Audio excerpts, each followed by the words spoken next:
नमस्कार साथियों, स्वागत है आप सभी का हमारे YouTube चैनल में।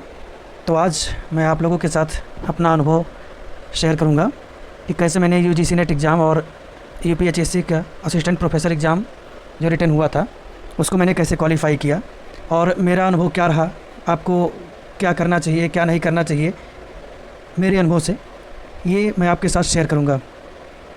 तो और आगे हम बात करेंगे कि दोनों एग्ज़ाम के बीच सिमिलरिटीज़ क्या क्या हैं, समानताएँ क्या क्या हैं। इस वीडियो में मैं यही शेयर करूंगा आपके साथ कि कैसे पढ़ाई करनी है आपको ताकि आप इन एग्ज़ाम्स को क्वालिफ़ाई कर सकें। ये मेरी टेबल है जिसको मैं हमेशा ऐसे ही रखता हूँ। आप भी अपने एग्ज़ाम के सिलेबस को हमेशा अपने टेबल पर रखिए, क्योंकि ये एग्ज़ाम ऐसे होते हैं कि इनका बहुत ही ब्रॉड सिलेबस होता है और आप देखेंगे कि 10 से 15 किताबें भी पर्याप्त नहीं होती हैं ऐसे सिलेबस को कवर करने के लिए। और आप अगर सिलेबस कवर भी कर लेते हैं किताबों से तो सारी किताबों को आप इकट्ठे नहीं पढ़ सकते हैं। तो सिलेबस जब सामने होता है आपको, तो जो भी टॉपिक आप पढ़ रहे होते हैं तो उससे आपको एक अनुभव होता रहता है कि मुझे कौन सा टॉपिक कितनी डेप्थ में पढ़ना है। जैसे मेरे सामने सिलेबस है तो उसमें लिखा हुआ ideological basis of Indian constitution या फिर कॉन्स्टिट्यूशनल अमेंडमेंट्स एंड रिव्यूज़। अगर आप पॉलिटी पढ़ रहे हैं तो फिर कॉन्स्टिट्यूशनल अमेंडमेंट तो पढ़ते हैं, लेकिन उसमें कौन कौन से रिव्यू हुए हैं, कौन कौन से नेशनल सुप्रीम कोर्ट ने उस पर रिव्यू किए हैं उनके अमेंडमेंट्स पे, उन पे भी आपको फोकस करना होता है। तो इस तरह से आपको सिलेबस के साथ पढ़ना होता है। और मैंने अपने नेट की तैयारी के दौरान सिलेबस पर ही अपने कुछ नोट्स बना लिए थे और शॉर्ट्स नोट्स आपको रखने होते हैं गूगल से सर्च करके और भी तरीक़ों से, जिनका सैंपल मैं कुछ शेयर कर रहा हूँ। तो गूगल से भी शेयर करके आपको लिखना होता है, क्योंकि ज़रूरी नहीं कि आपको सारी चीज़ें आपके कुछ बुक्स में ही मिल जाएं। तो इनके लिए भी ज़रूरी होता है कि आप एक अपना शॉर्ट नोट बना के तैयार रखें ताकि एग्ज़ाम के टाइम में आपको रिवाइज़ करने में भी आसानी हो और आपके लिए हेल्पफुल भी हो जो टॉपिक आपको नहीं मिल रहे हैं उनमें भी। और MCQ सॉल्व करना, प्रीवियस ईयर पेपर सॉल्व करना, ये तो बहुत ही इंपॉर्टेंट होता है क्योंकि टाइम मैनेजमेंट भी करना होता है। मेरे एग्ज़ाम में ही बहुत सारे लोग ऐसे थे कि जो एग्ज़ाम के टाइम ख़त्म होने के बाद भी क्वेश्चंस को पूरा नहीं कर पाए थे। तो सबसे ज़रूरी होता है कि एग्ज़ाम के टाइम के अनुसार आपको बैलेंस करना कि पेपर आपको कैसे देना है।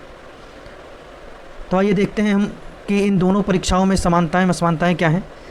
तो आप लोग जानते हैं कि 2 पेपर होते हैं UGC नेट में और ऑलमोस्ट 2 ही पेपर एक ही पेपर में होता है, लेकिन 2 पार्ट होते हैं असिस्टेंट प्रोफेसर एग्ज़ाम में। UGC नेट के पहले पेपर में आपको कई सारे सब्जेक्ट जैसे शिक्षण, शोध और कम्युनिकेशन और रीजनिंग, जनरल मैथ्स भी पूछी जाती है और कॉम्प्रिहेंशन भी पूछा जाता है। लेकिन असिस्टेंट प्रोफेसर के एग्ज़ाम में आपको GS पूछा जाता है, जनरल स्टडीज़ के पेपर, इतिहास, भूगोल, इन सब से क्वेश्चंस पूछे जाते हैं। दोनों में ये सबसे बड़ी असमानता है। और देखेंगे हम पॉइंट वाइज सिमिलरिटीज़ क्या है। सिलेबस लगभग सेम है, दोनों ही एकेडमिक एग्ज़ाम हैं, तो आपको कोई हवाई तैयारी नहीं करनी है। आपको वही तैयारी करनी है जो आपने ग्रेजुएशन, पोस्ट ग्रेजुएशन और एकेडमिक्स बुक्स में पढ़ा हुआ है, उन्हीं लेवल की आपको तैयारी करनी होती है। दोनों ही हाई लेवल के एग्ज़ाम हैं।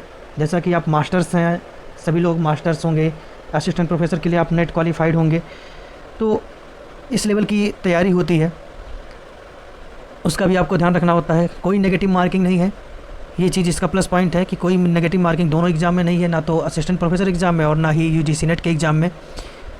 असमानताएं क्या हैं? क्वेश्चन का लेवल।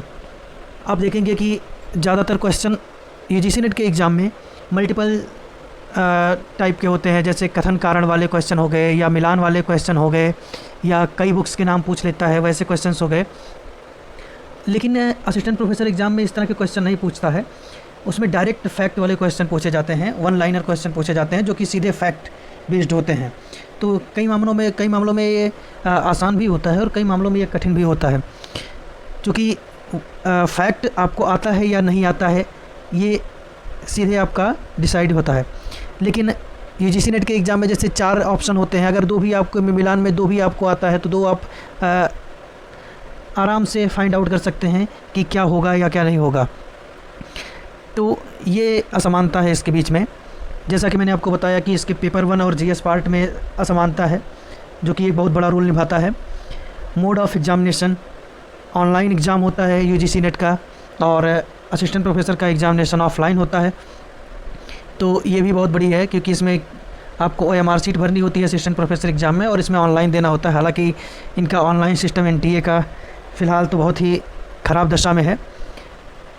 तो ये मेरा अनुभव रहा। अगर आपको और कुछ जानना है तो कमेंट बॉक्स में कमेंट कर सकते हैं, और चैनल को सब्सक्राइब कीजिए, आगे और वीडियोज़ आते रहेंगे। धन्यवाद।